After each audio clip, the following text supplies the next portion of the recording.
मोदी शाह ने भले ही दोनों सदनों में वक्फ बिल को पास करा लिया हो, लेकिन जो झटका मोदी शाह को लगा है उससे गुजरात लॉबी की नींदें उड़ी हुई है। इसीलिए मोदी शाह ने जल्द एनडीए की बड़ी मीटिंग बुलाई है, क्योंकि मोदी शाह राज्यसभा में अपने सहयोगियों को हमेशा साथ देने वाले साथियों को खो दिया है।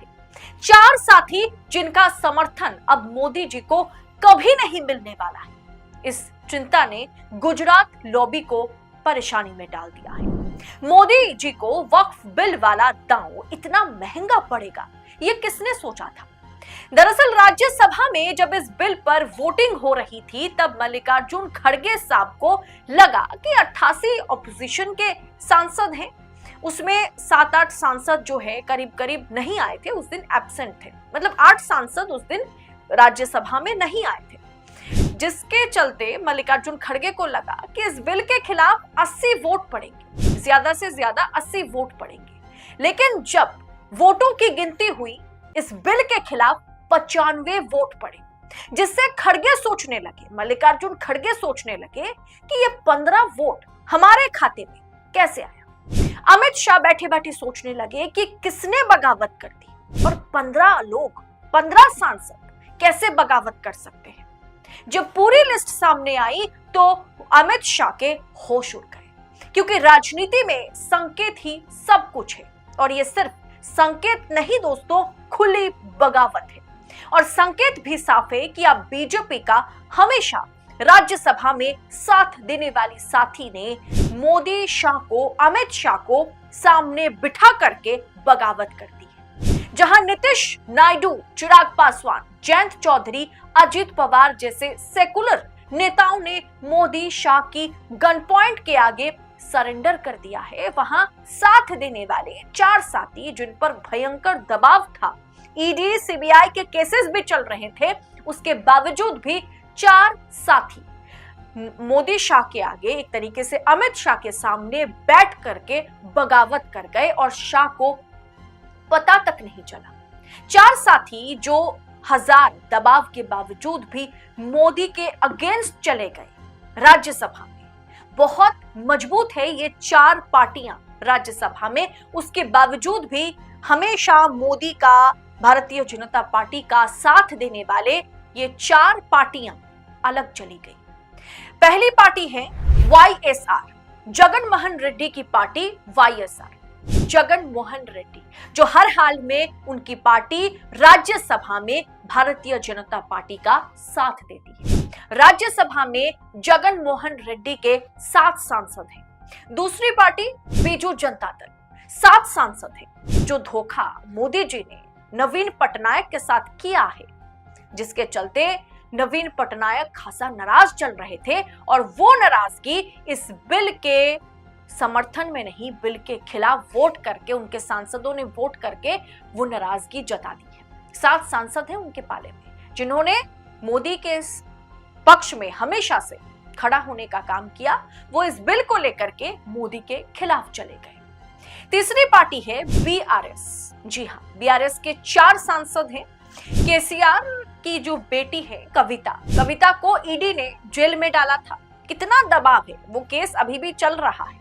कविता पर वो केस अभी भी चल रहा है। उसके बावजूद भी केसीआर ने ईडी के डर से, सीबीआई के डर से, कथित उनके बेटी के खिलाफ कथित तौर पर शराब घोटाले के आरोप होने के बावजूद भी केसीआर के 4 सांसद ने खुल्लम खुल्ला, मतलब एकदम सदन के पटल पर खुली बगावत कर दी अमित शाह के सामने बैठ करके। केसीआर ने राज्यसभा में मोदी के बिल का समर्थन कतई नहीं किया। इसके बाद चौथी पार्टी एआईडीएमके, जी हां, जयललिता की पार्टी एआईडीएमके। अमित शाह के साथ कुछ समय पहले एआईडीएमके वाले हाथ मिलाते हुए नजर आए थे।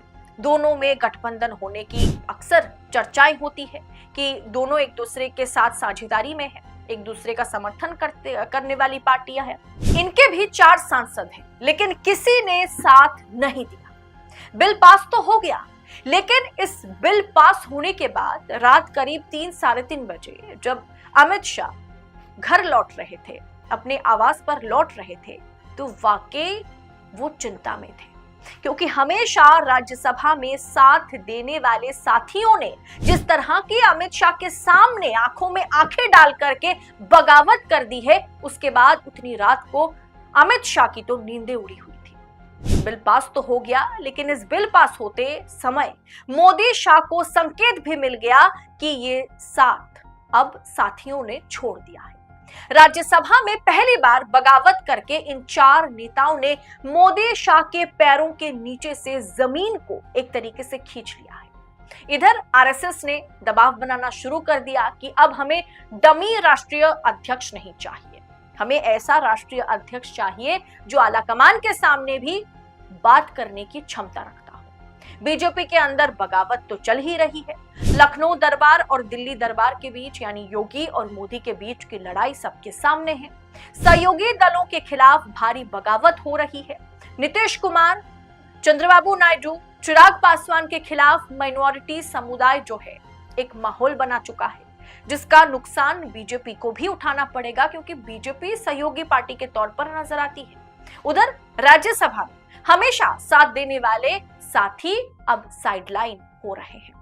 इसीलिए मोदी शाह ने एनडीए की बड़ी मीटिंग बुलाई है, ताकि साथ में कौन है और कौन नहीं है इसकी पूरी की पूरी पहचान हो जाए। दोस्तों, BRS, AIADMK, YSR, Congress, BJD, ये 4 पार्टियां floor of the house Modi Shah के दुश्मन, ये चारों पार्टियां मतलब 4 पार्टियां और इनके मुखिया floor of the house Modi Shah के दुश्मन बन गए और अमित शाह बैठ करके राज्यसभा में कुछ नहीं कर पाए। यानी बिल पास होकर के भी मोदी शाह हार गए और ये 4 दोस्त जो है वो दुश्मन बन गए।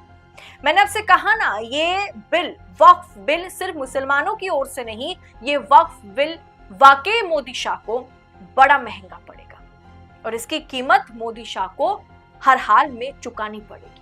दोस्तों, ऐसी तमाम खबरों को, राजनीति और राजनेताओं से जुड़ी तमाम खबरों को इसी तरह से पाने के लिए 4 PM न्यूज नेटवर्क के साथ बने रहें। इस वीडियो में फिलहाल इतना ही, जल्द होगी मुलाकात। बहुत बहुत शुक्रिया आपका। जय हिंद, जय भारत।